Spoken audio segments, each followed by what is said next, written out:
Hello, and welcome to ByzantineChant.org. I'm Nicholas Jones, and I will be taking you through an introduction to Byzantine chant, especially for Western musicians coming with a Western theory background. Byzantine chant is composed of only two parts in general, the major part being the melody, which provides you with word painting for all the words, and the eson, which gives you the underlying foundation of the harmonic structure.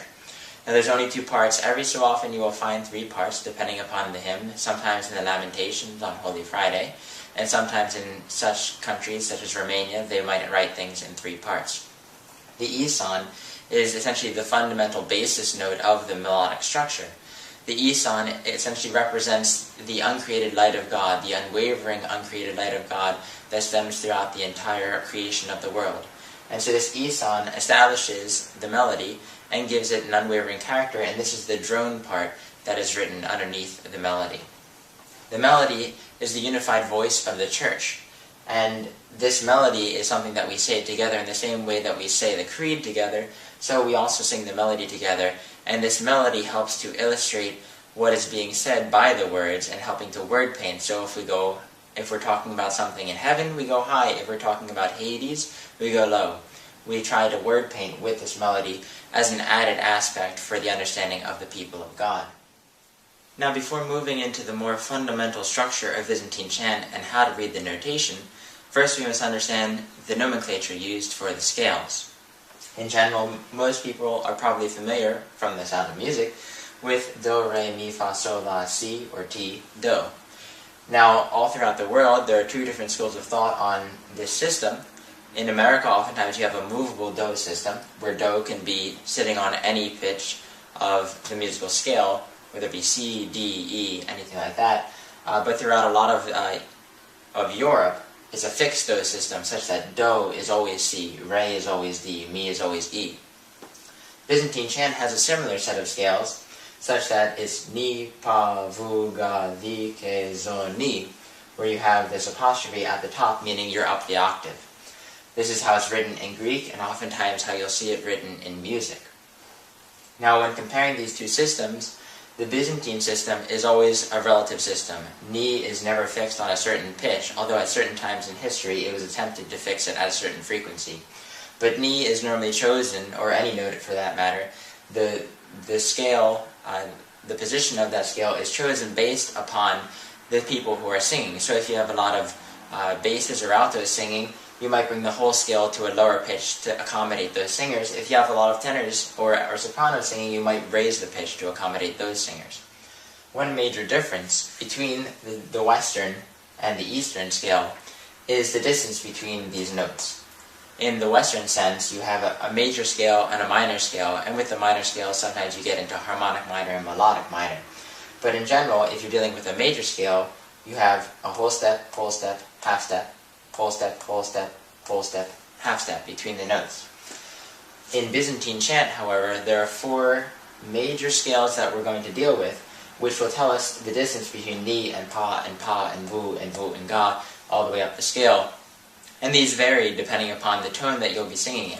And we'll talk about tones in a minute, but in general, the distance between ni and pa and do and re in the Western sense is not always going to be the same. Now, to use the nomenclature of ni, pa, vu, ga, di, ke, zo, ni, we need to know the intervals between those different notes of the scale.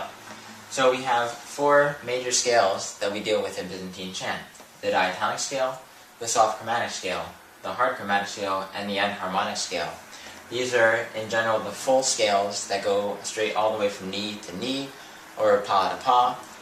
There are smaller sets of scales that will help to nuance the music and give us some sort of quality depending upon what words need to be painted. But these are the full scales that we'll be dealing with. The diatonic scale and the enharmonic scale are probably the most familiar to people with a Western ear. The enharmonic scale is actually very similar to the Western scale of whole step, half step, whole step, half step. The diatonic scale, however, is slightly different, such that as we see over here, the diatonic scale and all these scales will tell us the distance between each set of notes. So instead of it being 12, 12, 6, 12, 12, 12, 6, as it might be for the enharmonic scale, the diatonic scale is 12, 10, 8, 12, 12, 10, 8. And this numeral system that I'm using here is a certain amount of commas between an octave, where in an octave you have a doubling of the frequency. So A440 means that you have A at 440 hertz, and if you go up the octave to the next A, you have A at 880. So if we divide that, instead of doubling, if we divide that section into 72 steps, now we can get a different set of commas. So then all of these will add up to 72 to get from ni to ni. And so here, what we might have normally as ni pavugali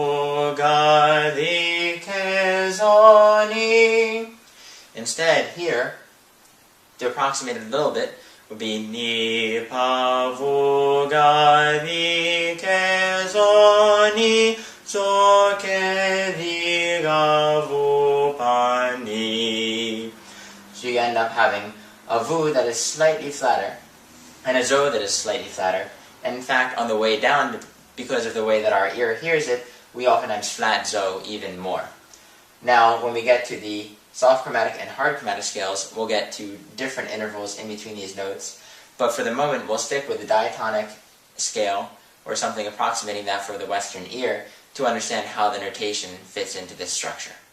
Now, before learning the notation for Byzantine notation, first we must understand how Byzantine notation compares to Western notation in terms of the staff versus the neumes that we have here. In Western notation, we have different lines of music that are read from left to right.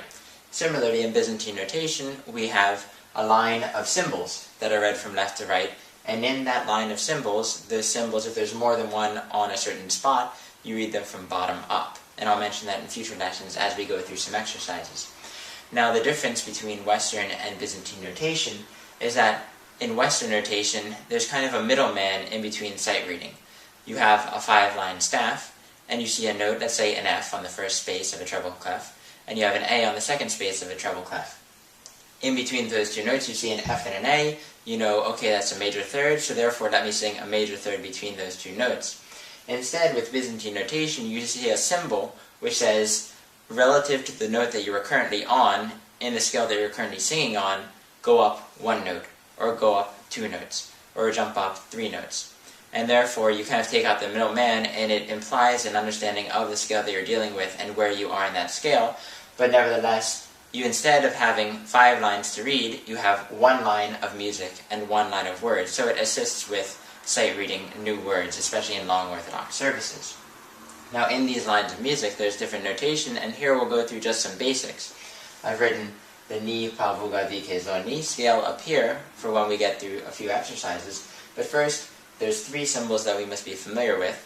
First, we have a symbol that means stay the same from the previous note, a symbol that means go up 1 from the previous note, and a symbol that means go down 1 from the previous note. The first symbol is called the ison. The next one, oligon, and the apostrophos. Now, these symbols, when combined together, they can form a very simple melody, such that if I were to write an ison, followed by an oligon, and an apostrophos, then we have, if we start on ni, ni, pa, ni, and so we go from left to right, and we would have ni, pa, ni. Now, to make the melody a little more complicated, there are a few other symbols that are used for vertical motion, specifically just for up 1.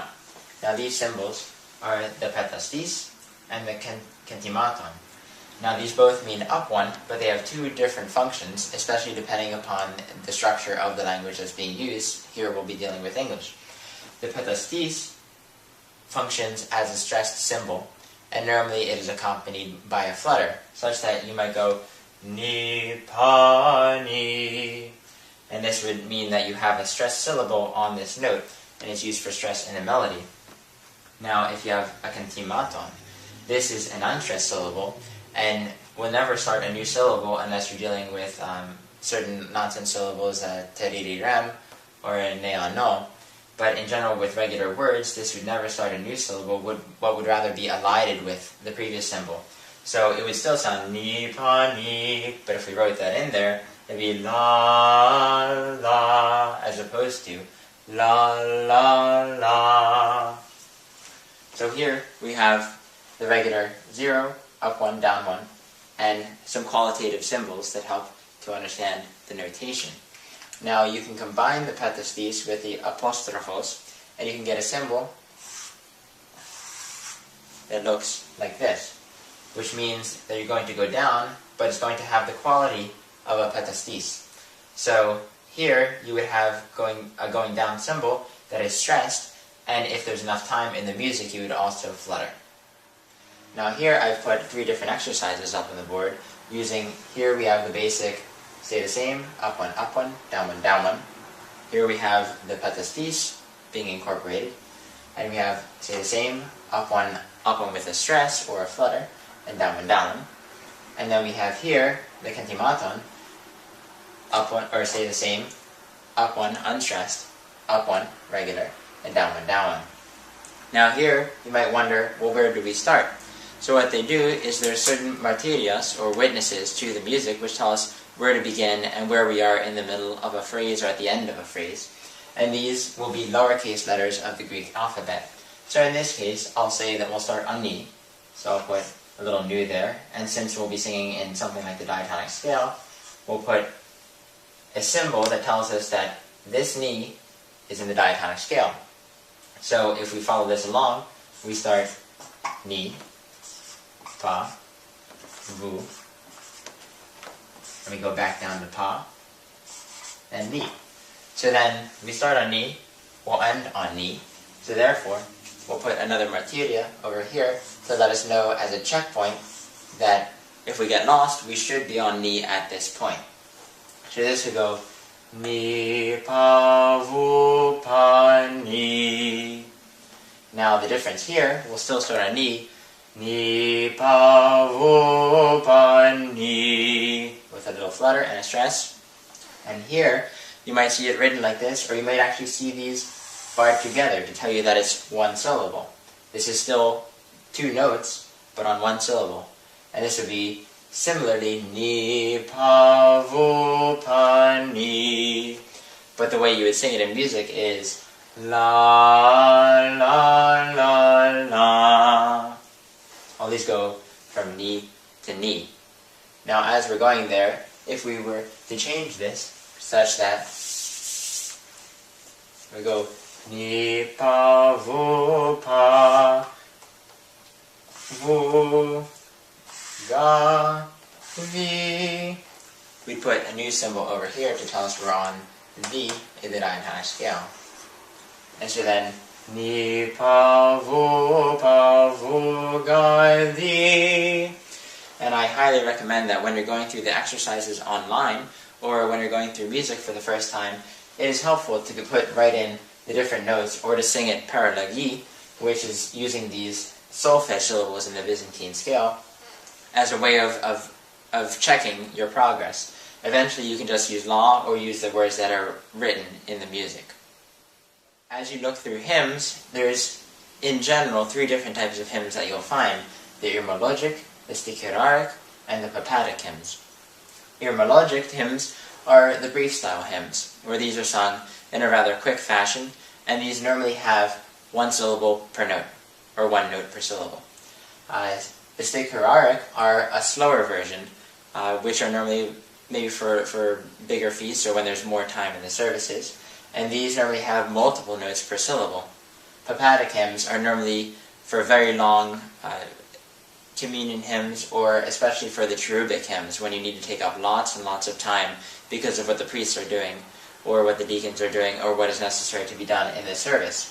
And so these are very slow, and these have very long melismatic lines of notes that are associated with 1 syllable, and you may even have more nonsensical syllables in the middle to fill in the space. So these are different types of hymns that you may find. In general, I would suggest starting with the irmologic, because these will be the easiest to read, and will have the least variance in different phthora, the changing of scales, or different rhythmic symbols that might complicate things in the stichiraric or the papatic, and it's easier to follow what note you're on because you have 1 syllable per note. Here sometimes you can get lost unless you actually go along with your finger, or try and keep track of it in some different way. So for ByzantineChant.org, I'm Nicholas Jones, and I hope to see you next time. Thank you.